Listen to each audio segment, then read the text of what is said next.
जेब्ला बिसि फिसायफोरा सानफ्रोमबो दाङाबाजिजों मोगा-मोगि जायो, अब्ला नखरनि गोरोबलायनायखौ माबोरै लाखिनो? हेल' लोगोफोर, जोंनि बड' इनफ' पइन्ट चेनेलाव नोंथांमोनखौ बरायबाय। दिनै बे भिडिअ'आव जों बिसि फिसायफोरा सानफ्रोमबोनि दाङाबाजिजों मोगा-मोगि जायो अब्ला नखरनि गोरोबलायनायखौ माबोरै लाखिनो बेनि सायाव सावरायगोन। सानफ्रोमबो गाहाम देहानि राहानि सोमोन्दै बर' रावजों भिडिअ' नायबाय थानो थाखाय चेनेलखौ लाइक, शेयार आरो साबस्क्राइब खालामनो दाबाव। लोगोफोर, नांज्लायनाया जायखिजाया सोमोन्दोनि मोनसे मिथिंगायारि बाहागो, नाथाय जेब्ला गोरोबलायैफोरा गले-गले आरो सुस्रांजायै जायो, अब्ला बेफोरो गासै नखरनि गोजोनखौ हेंथा होनो हागौ।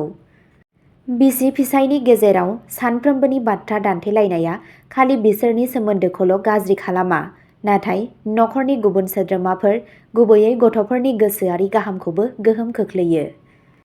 जेंना गोनां समावबो मोनसे सिरि आरो गोरोबलायनाय नखरारि आबहावाखौ लाखिनाया गोनांथार। बेवहाय जों मावख'आरि आरो गोहोम गोनां लामाफोरखौ नागिरो जेराव जराफोरा गावसोरनि फारागथिफोरखौ सुस्रांनो हायो आरो नखरा मोजां मोननाय आरो दिदोमथिनि थाग्रा जायगा जानानै थायो।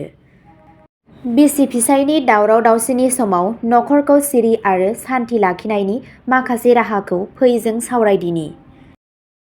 सेथियाव दङ अपेन कमिउनिकेशनखौ गोनांथि हो।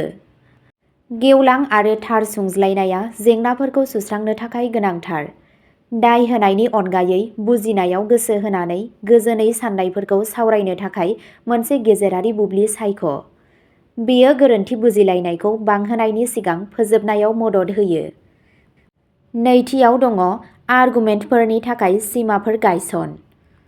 गथ'फोर एबा नखरनि गुबुन सोद्रोमाफोरनि सिगाङाव बाथ्रा दान्थेलायनायनिफ्राय गोजानाव था। दावराव-दावसिफोरखौ फोजोबनो थाखाय गावारि सम थिखानानै दोन।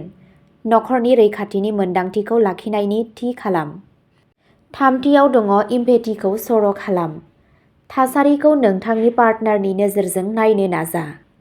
गोसो हमथानायखौ दिन्थिनाय आरो गावसोरनि मोन्दांथिफोरखौ गनायनाया गोरोबलायैनि समावबो गावजों-गाव सनमानखौ बांहोयो। ब्रैथियाव दङ गेजेरारि एबा बोसोन नागिरनाय।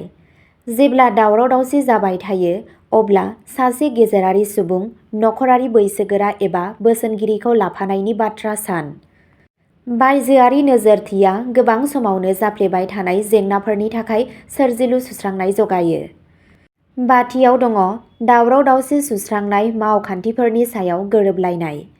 गोरोबलायैफोरखौ सामलायनो थाखाय जयै मोनसे बिथांखि बानाय।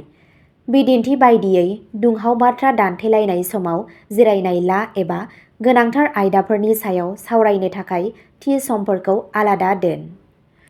द'थियाव दङ पजिटिभ इन्टारेक्शनआव गोसो हो। मोजां मोन्दांथिफोरजों गोरोबलायैखौ समानथि खालाम। ओरैबायदि हाबाफोराव नांथाब जाय रंजानाय आरो सोमोन्दो लाबोयो। नोंथां आरो नोंथांनि नखरनि गेजेरनि सोमोन्दोखौ गोख्रों खालाम। स्निथियाव दङ गथ'फोरनि थाखाय मडेल हेल्दी आखु। दावराव-दावसिनि समाव मान आरो गावखौ सामलायनायखौ दिन्थि। गथ'फोरा गावसोरनि बिमा-बिफाखौ नायनानै सोलोङो, बेनिखाय बिसोरनि गोसोआरि जौगानायनि थाखाय गोग्गो दावराव-दावसि सुस्रांनायनि मडेल खालामनाया गोनांथार। दाइनथियाव दङ सिङाव थानाय जेंनाफोरखौ सुस्रांनाय। जाफ्लेबाय थानाय दावराव-दावसिनि गुदि जाहोनफोरखौ सिनायथि, जेरै राङारि नारसिननाय एबा आबुं जायै मिजिंफोर, आरो बेफोरखौ सुस्रांनो थाखाय जयै हाबा माव। बेफोर जेंनाफोरखौ सुस्रांनाया इयुननि गोरोबलायैफोरखौ होबथानो हागौ। गुथियाव दङ सेल्फ केयार प्रेक्टिस खालाम। गावारि गाहामआ गोनांथार। गावारि नारसिनथायखौ सामलायनो थाखाय सम लानाया गोरोबलायैनि समाव गोजोन आरो बांसिन सोरजिलु सावरायनायनि गनायथि होयो।